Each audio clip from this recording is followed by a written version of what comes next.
Peter Delapena here with USA captain Monank Patel after a 5-wicket loss to Scotland here in the second match that USA is playing as part of Cricket World Cup League 2 in Aberdeen. First off, your thoughts on today overall?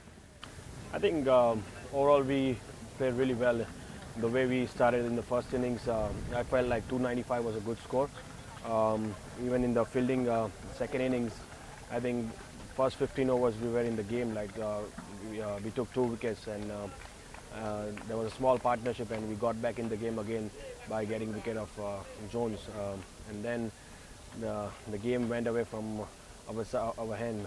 We couldn't get the wickets at the right time, and actually credit to them also. They played really well and they didn't took much risk and they took the game deep. And when it was last 10 overs, they just started playing their shots and they made sure that they finished the game 2 overs before.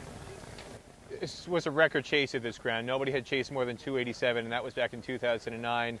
That was by Canada, and Scotland had never chased more than 251 at this ground. But from about the 25th over mark, it looked like it was fairly easy for them, and it looked like run scoring got easier as the match wore on. The first 2 games, scoring has been a little bit difficult. A lot of guys getting starts, but not a lot of guys carrying on because it looks like runs are hard to kind of grind out. For some reason in the chase, it looked completely different wicket to probably the first 5 innings that have been played on this ground. What changed in your eyes, if anything, about the nature of the wicket as the day wore on? I think in the first inning there was some moisture, so it was there was some help for the pace bowlers. It was moving around, but in the second innings the wickets got dry. There was a help for the spinners. I think both of our left-arm spinners bowled really well in the right areas. But when I talk about the medium pacers, I think there was not much movement from the pitch. And it was coming really nice. Once the batsmen take their time and they are set, I think they can play their strokes easily. And that was a difference. And I think credit to them, their batsmen batted really well. The other thing that stood out across all the teams, it's been very difficult for some reason to field and to catch, especially on the boundary. We saw a chance go down in the first innings where Michael Jones ran in from the boundary. When Aaron Jones was on 59, the ball goes over his head at deep mid-wicket and lands inside the rope, bounces over for 4, almost in a carbon copy scenario. Calum MacLeod is on 94. The short ball trap is set. Cameron Stevenson bounces it. Jesse Singh is at a deep square leg, and it looks like what should have been a head-high chance. Jesse runs in, misjudges it, lands just over the rope for 6. And that's not been the only 2 instances. Across all 3 days, we've seen a lot of misjudgments across all the teams. Why has fielding at this venue been so difficult? I think you can't say difficult, but if you see, I don't know about the other teams what happened, but if you see Jesse's catch, he was standing 4 or 5 steps, 4 or 5 meters from the boundary line. When the set batsman is batting, you don't want to stand so in the front of the boundary line. You have to stay near the boundary line because, you know, if it's not a set batsman, then it's a different thing. But if it's a set batsman, then you don't want to go ahead from the boundary line. Even same thing happened with the Jones. When Jones was batting, he was a kind of set batsman, and he was like 5 or 10 steps ahead of the boundary. If he was back, then it would have been easily caught. It's not just that, just the angles of this ground. And some of the boundary dimensions are quite peculiar. You've got a lot of diagonal rope setting instead of a traditional circular or oval rope setting.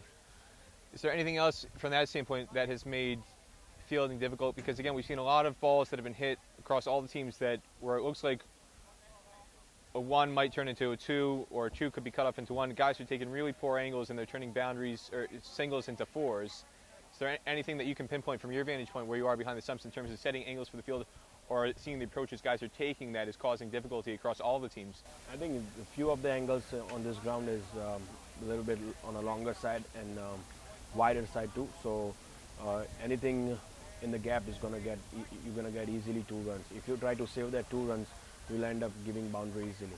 So it's up to the fielding side what they want to save, boundary or 2 runs.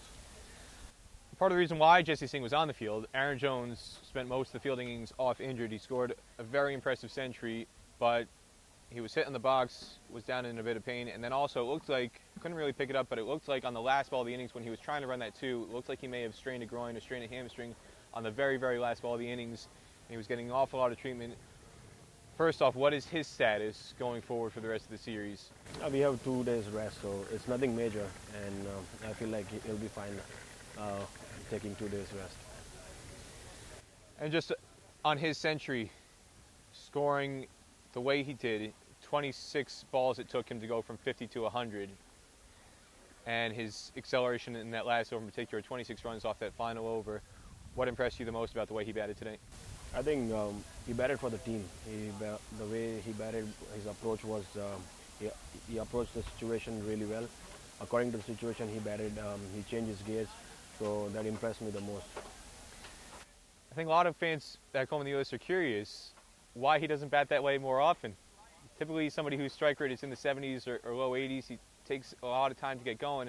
When he bats like he did, especially in that latter portion of his innings, the last 7 overs, with such ease. It wasn't just that he did it. It looked like it was natural, and it came so easily to him. I think a lot of people are curious, why doesn't he bat that way more often?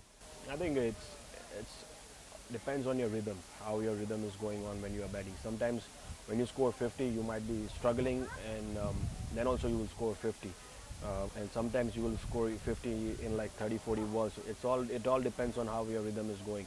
And I felt like today, the way he started his first 40 runs, he got quick 40. I mean, first 10 runs he took time. Once he got set, his rhythm came in and he started playing his shots. And he got like really good balls, and plus he got like bad balls, and he converted it into boundaries. And once he converted the 50, he converted really well by scoring, like playing more shots basically. Anything else you want to say about the team's performance today heading into the last 2 matches, which are going to be a back-to-back?